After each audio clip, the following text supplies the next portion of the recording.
Good morning, কেমন আছো সবাই? আমি ঘুম থেকে উঠেই একদম খামার বাড়িতে চলে এসেছি। দেখছি সবাই গল্প করছে, তো আমি ভাবলাম এখানে আমি চলেই আসি। বাবু ভাইয়া আইয়ে আইয়ে আইয়ে।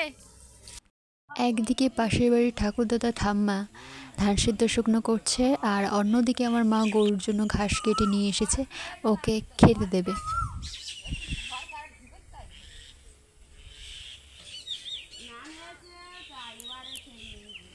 এখন সময় হচ্ছে মাত্র 5:30। এর মধ্যে দেখছো গ্রামের দিকের পরিবেশটা ঠিক কতটা সুন্দর, সবাই সবার কাজে লেগে পড়েছে।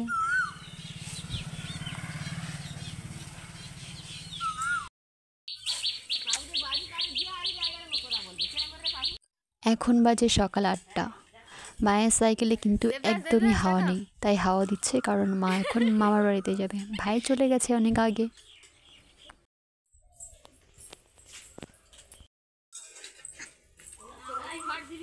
হ্যাঁ চলে আসবি।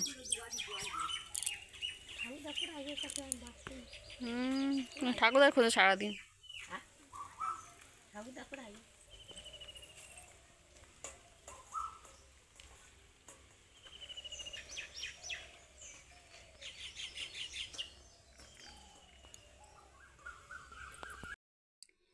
মা আর ভাই দুজনে চলে গেছে মামার বাড়িতে, কারণ আমার মামার ছেলে, আমার দাদার মেয়ের অন্নপ্রাশন। আর আমি যাইনি একা, কারণ ঘরে কারো না কারো তো থাকতেই হবে, একদম ঘর ফাঁকা করে যেতে নেই। আর তাছাড়া আমার এই গরম বেরাতে ইচ্ছেও করছে না, তাই আমি থেকে গেছি। আর আমার স্নান টান করা হয়ে গেছে, ঠাকুরের পুজো দেওয়া হয়ে গেছে। এবার আমি খাবো, কিন্তু কি খাবো বুঝি না, কারণ রান্না তো করিনি। শুধু গল্প করছি বসে বসে সবার সাথে, করতে করতে রান্নাই করাই হয়নি। আর এই গরমে না রান্না করতে ইচ্ছেও করছে না, দেখি কি খাওয়া যায়। দুপুরে খাবার রেডি করছিলাম, তখন শুনলাম যে ধান কাটার মেশিন এসেছে, কাকাদের ধান কাটবে। তো আমি ওখানে দেখতে গিয়েছিলাম যে একটু দেখে আসি কেমন ধান কাটছে। যদিও আগের বছরও ধান কেটেছে, কিন্তু এবছরও গেলাম।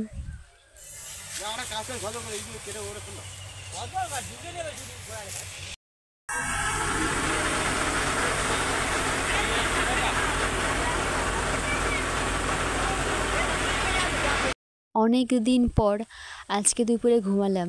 ঘুম থেকে উঠে মাঠে গরু বেঁধে এলাম, আর মা আসবে বিকালে, প্রায় বিকাল হয়েই গেছে। আর মুডটা বেশ ভালোই লাগছে, কারণ ঘুম থেকে উঠলে সবারই ভালো লাগে। আস্তে আস্তে পড়ে দিই, আবার টেনে বড় করতে হবে কেন? টেনে বড় করলে খুলে যাবে। চারিদিকে শুধু ক্যামেরাম্যান আর ক্যামেরাম্যান। হয়ে গেছে হয়ে গেছে। ও পরম পরে নিয়েছো? একটু মুড়ি মাখা খেতে ইচ্ছে করছিল, তাই জন্য। সন্ধ্যা হয়ে এসেছে, আর এখন ব্লগটা কমপ্লিট করতে হবে। আর আমি মাছেদের খেতে দিয়েছি, দেখতেই পাচ্ছ মাছরা কেমন খাবার খাচ্ছে। যেমন আমি খাবার খেলাম, খেতে পাচ্ছিল, তেমন ওদেরও খেতে পেয়েছি।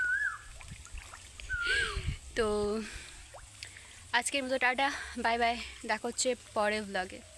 ততক্ষণে সুস্থ থেকো, ভালো থেকো।